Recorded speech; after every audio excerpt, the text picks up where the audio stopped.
모든 황금 시대의 화려함 이면에는 조용한 진실이 숨어 있습니다. 인류 역사상 부는 단 한 번도 안전했던 적이 없다는 진실입니다. 거대한 제국이 흥하던 시절에도, 혁명의 혼돈 속에서도, 심지어 전쟁과 전쟁 사이의 소위 안정기라고 불리던 시대에도 말입니다. 고대 바빌론의 궁전에서부터 로마 귀족들의 호화로운 빌라에 이르기까지 부유층은 언제나 보통 사람들과는 다른 방식으로 부를 다루어 왔습니다. 그들은 금화든 곡물이든 토지 문서든 돈이라는 것이 단순히 재산을 의미하는 것이 아님을 알았습니다. 그것은 곧 권력이고 미래를 위한 보험이며 격변기 속생존 그 자체였습니다. 평범한 사람들이 국가와 사회 시스템을 신뢰할 때 최상위 엘리트들은 바로 그 시스템 자체로부터 자신의 재산을 보호하는 법을 배웠습니다. 오늘 우리가 던져야 할 질문은 그들이 어떻게 부자가 되었는가가 아닙니다.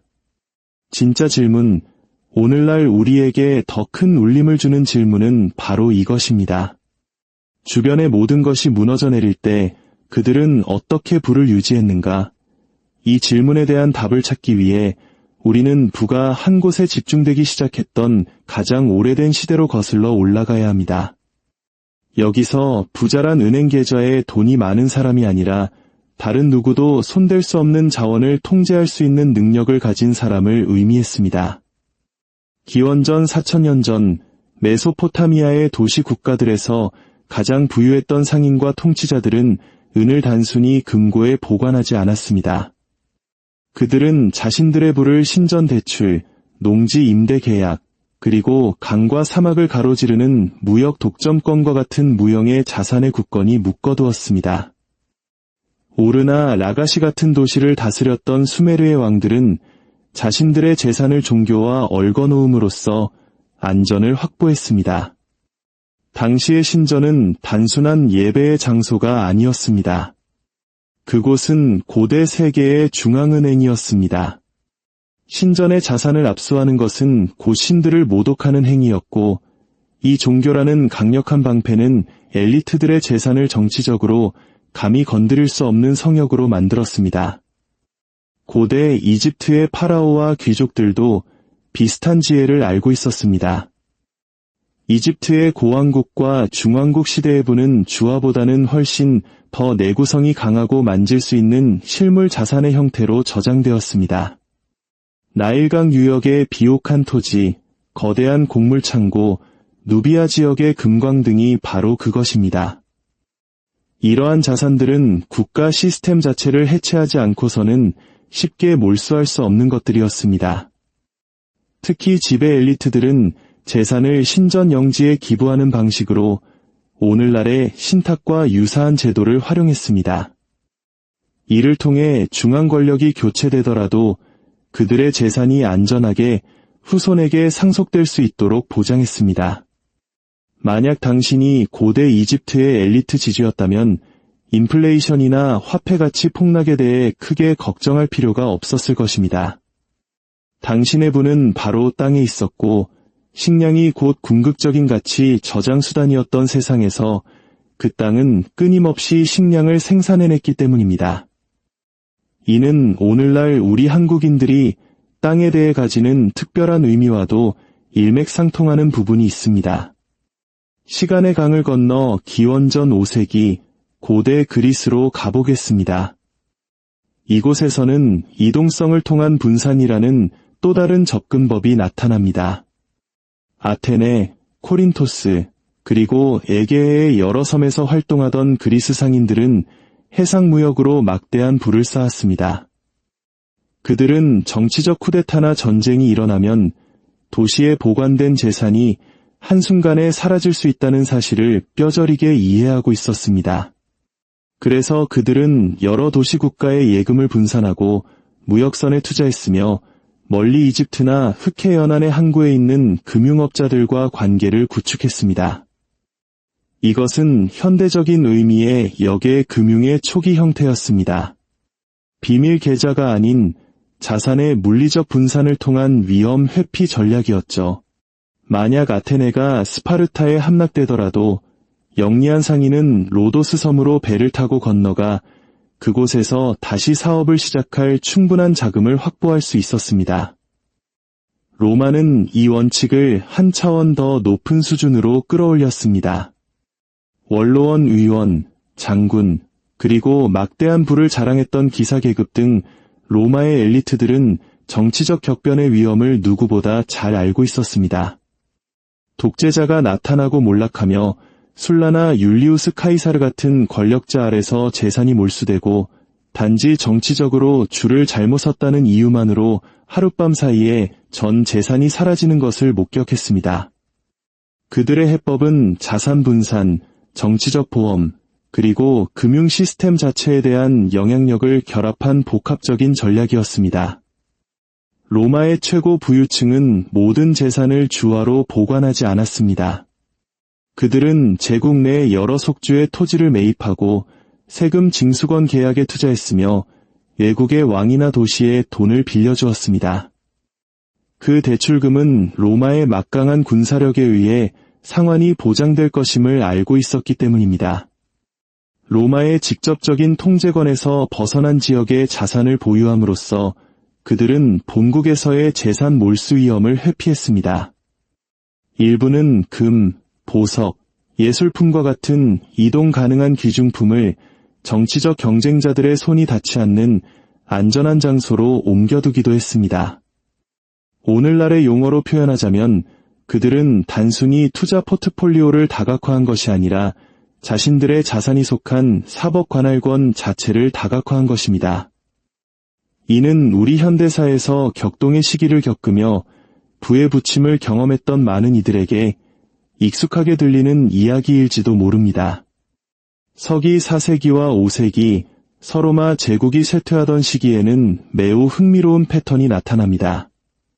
국가가 질서를 유지할 능력을 상실하자 엘리트 가문들은 부를 공공자산에서 사적이고 은밀한 자산으로 이동시키기 시작했습니다.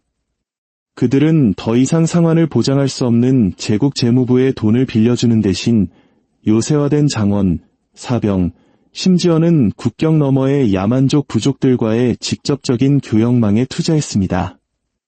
476년 로마가 마침내 멸망했을 때 제국의 금고는 텅 비어 있었습니다.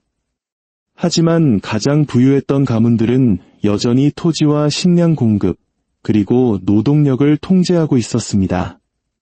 국가는 사라졌지만 수세기에 걸친 전략적 자산 배분으로 보호받은 그들의 부는 살아남았습니다. 중세시대는 새로운 도전과 함께 새로운 도구를 가져왔습니다. 11세기에서 15세기 사이 유럽에서 가장 부유했던 상인과 귀족들은 교회를 은행이자 법적 방패로 삼았습니다. 왕들이 전쟁 자금을 마련하기 위해 종종 경쟁자들의 자산을 몰수했지만 영적인 혜택을 명목으로 교회에 기부된 재산은 대부분 손댈 수 없는 영역이었습니다. 이는 부유한 가문들이 자신들의 자산을 수도원에 맡겨두고 충성스러운 수도원장을 통해 관리하거나 나중에 되찾을 수 있는 효과적인 안전장치였음을 의미합니다. 15세기 피렌체의 메디치 가문과 같은 중세은행가들은 여기에 더해 환어음이라는 초기 형태의 신용증서를 결합했습니다. 이는 도난 위험이 큰 금을 직접 운반하지 않고도 국경을 넘어 부를 이동시킬 수 있게 해주었습니다. 메디치 가문의 한 지점이 한 도시에서 파산하더라도 그의 자본은 먼 시장의 장부의 기록으로 남아있었기 때문에 다른 도시에서는 여전히 부유할 수 있었습니다. 8세기부터 13세기까지 황금기를 누렸던 이슬람 세계 역시 부를 보호하기 위한 정교한 시스템을 발전시켰습니다. 바그다드나 카이로의 상인들은 하왈라라는 시스템을 이용했습니다. 이는 물리적인 돈의 이동 없이 자금을 이전하는 비공식적이지만 신뢰에 기반한 네트워크였습니다. 이 시스템은 개인의 명예와 가문의 평판에 의존했기 때문에 통치자가 이런 방식으로 저장된 부를 압수하기는 극도로 어려웠습니다. 이는 상호 신뢰를 바탕으로 운영되던 우리의 전통적인 개와도 유사한 점이 있습니다. 부자들은 또한 대상 무역, 부동산, 그리고 장기적인 무역 독점권에 투자하여 정치적 혼란기에도 지속적인 수입을 창출했습니다. 원칙은 로마나 그리스 시대와 같았습니다. 위험을 분산하고 단일 통치자의 손이 닿지 않는 곳으로 자산을 이동시키며 재산의 일부는 세금 징수원의 눈에 띄지 않게 유지하는 것이었습니다. 중앙 집권 국가가 강력해진 근대 초기에도 엘리트들은 계속해서 적응해 나갔습니다.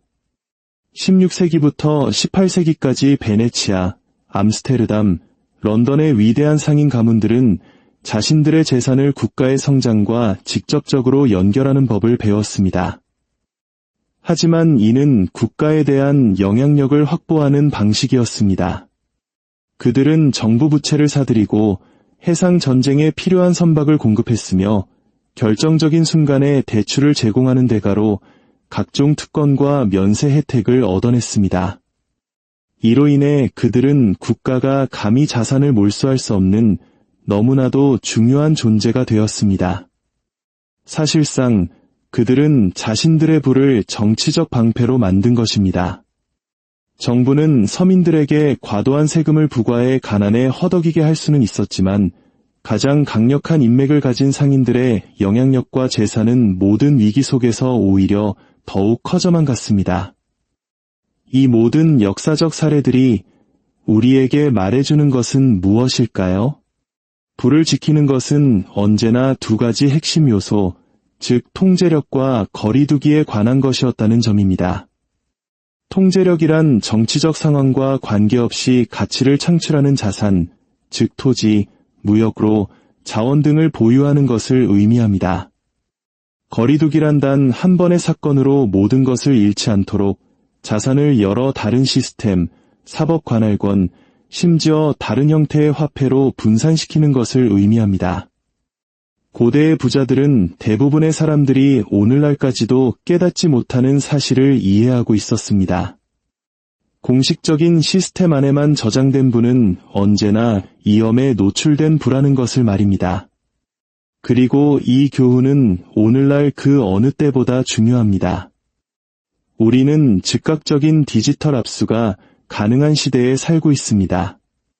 정부는 키보드 하나로 은행 계좌를 동결시킬 수 있고 화폐 가치는 하룻밤 사이에 폭락할 수 있습니다. 주식시장은 일주일 만에 가치의 4분의 1을 잃을 수도 있으며 인플레이션은 소리 없이 매년 우리의 구매력을 갉아먹습니다. 고대의 엘리트들은 자신들의 전 재산을 국가 시스템에만 맡기지 않았습니다. 오늘날 우리도 그래야 합니다. 국제적 자산 분산, 기금속, 대체 자산, 비공개 지분 등 오늘날 우리가 사용할 수 있는 도구는 과거와 다르지만 그 근본 원리는 정확히 동일합니다. 역사는 똑같이 반복되지는 않지만 같은 종류의 함정은 계속해서 나타납니다. 사람들은 안정이 영원할 것이라고 가정합니다. 그것이 더 이상 존재하지 않게 되는 바로 그날까지 말입니다. 과거의 부자들은 재앙이 닥치기를 기다렸다가 자산을 옮기지 않았습니다. 그들은 미리 행동하여 위험을 분산하고 장기적인 가치를 확보했습니다. 이것이 바로 진정한 경제적 자유의 의미입니다. 단순히 돈을 많이 버는 것이 아니라 그 돈이 다가올 폭풍우 속에서 살아남도록 보장하는 것. 부를 지켜온 역사에서 단 하나의 교훈을 얻어야 한다면 바로 이것입니다. 시스템은 그 시스템을 우회하는 방법을 아는 사람들을 위해 작동한다는 것. 나머지 사람들은 자신이 안전하다고 믿었던 돈이 실제로는 결코 자신의 통제하에 있지 않았다는 사실을 너무 늦게 깨닫게 됩니다. 오늘 이 이야기가 여러분께 새로운 관점을 제시했다면 저희 채널과 함께 더 깊은 지혜의 여정을 떠나주시길 바랍니다. 역사는 해답을 가지고 있고 저희는 그 해답을 어디서 찾아야 할지 여러분께 보여드릴 것입니다. 이러한 역사의 지혜를 더 많은 분들과 나누는 것은 저희에게 큰 기쁨입니다. 여러분의 구독과 좋아요는 이 지혜의 나눔에 동참하는 가장 의미 있는 방법이 될 것입니다. 여러분의 삶에 언제나 평안과 지혜가 가득하기를 기원하며 오늘의 이야기를 마칩니다.